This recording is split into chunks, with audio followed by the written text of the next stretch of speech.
شرف و عزت عقیده توحید هم دربارش گفتیم که عقیده توحید عزتش در چی است؟ هر علم عزتش از موضوعش معلوم میشه.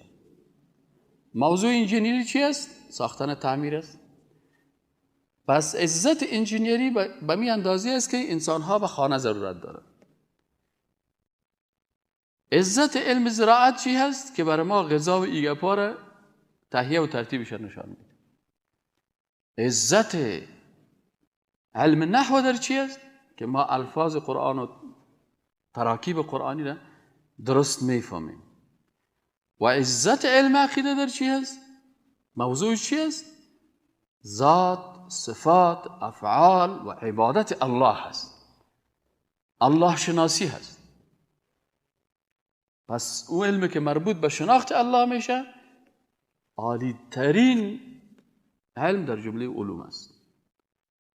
و شاگردی که در حلقه درس خالق شناسی میشینه با عزت ترین شاگرده در بین کل شاگرده است.